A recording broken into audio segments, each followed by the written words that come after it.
Shalom, saudara yang dikasihi Tuhan, jumpa lagi bersama saya dalam renungan hari ini. Sebelum membaca dan merenungkan firman Tuhan, mari kita berdoa. Tuhan, kami mau membaca dan merenungkan firman-Mu. Terangilah hati kami, berikan iluminasi dari Roh Kudus, sehingga kami dapat memahami dengan baik. Dalam nama Yesus, kami berdoa. Amin.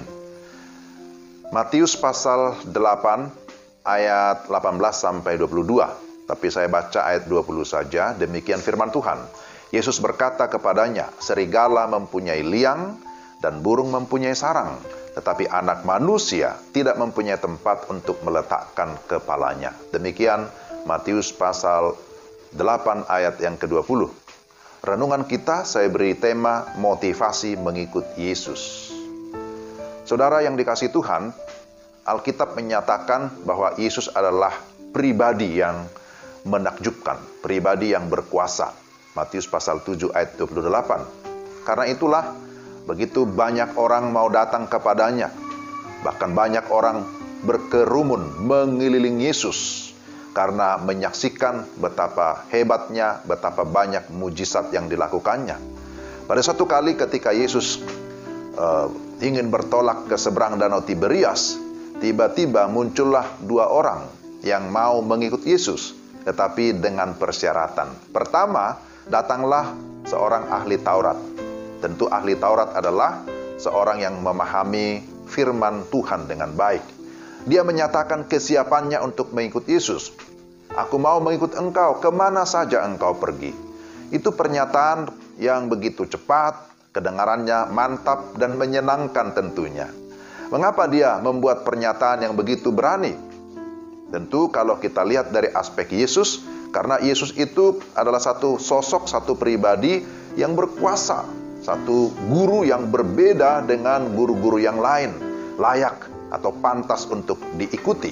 Akan tetapi, apa yang merupakan respon Yesus? Dalam ayat yang ke-20 yang tadi kita baca, Yesus berkata, serigala mempunyai liang, burung mempunyai sarang, tetapi anak manusia tidak mempunyai tempat untuk meletakkan kepalanya. Di sini kita melihat Yesus sedang meluruskan motivasi dan niat ahli Taurat tersebut.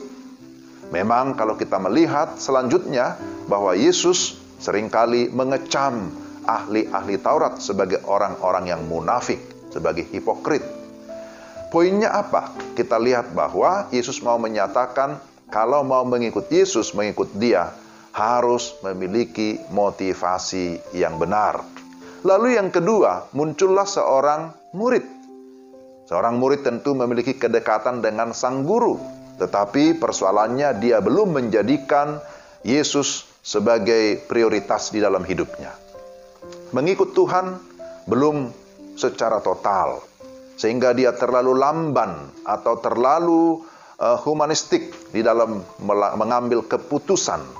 Saudara yang dikasihi Tuhan, di dalam ayat 21, Tuhan, dia berkata begini, Tuhan, izinkanlah aku pergi dahulu menguburkan ayahku. Setelah itu aku akan mengikut engkau. Tetapi nampaknya itu hanya sebagai dalih saja. Saudara yang dikasihi Tuhan, penundaan itu adalah salah satu penyakit yang membahayakan. Ya, penundaan ya bisa berakibat atau berujung kepada pembatalan begitu. Dalam ayat 22, Kristus menolak alasan itu. Dan Yesus berkata, kalau tentang penguburan, ada orang lain yang siap untuk melakukannya.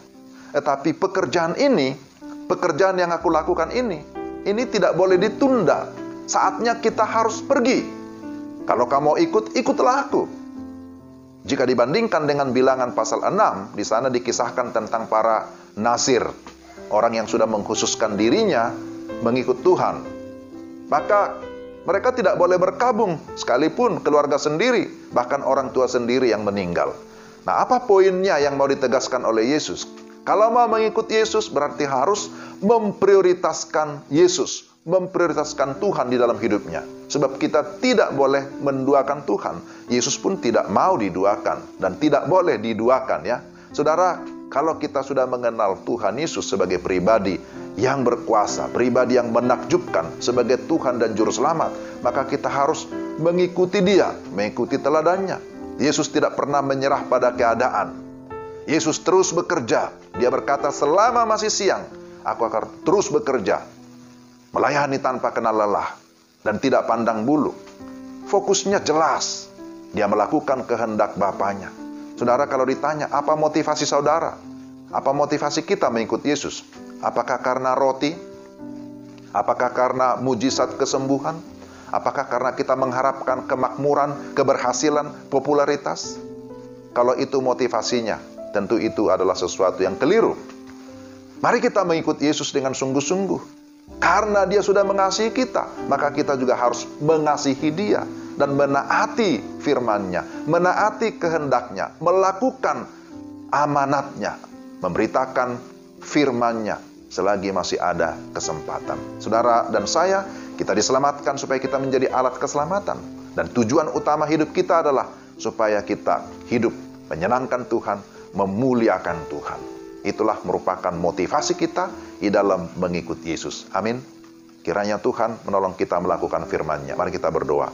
Tuhan, terima kasih untuk firman-Mu. Kami berdoa supaya Tuhan teguhkan hati kami. Engkau luruskan hati dan motivasi kami, sehingga kami sungguh-sungguh mengikut Tuhan dengan tujuan supaya Tuhan dimuliakan. Dalam nama Yesus kami sudah berdoa. Amin. Demikian renungan kita. Tuhan memberkati saudara-saudara sekalian. Shalom.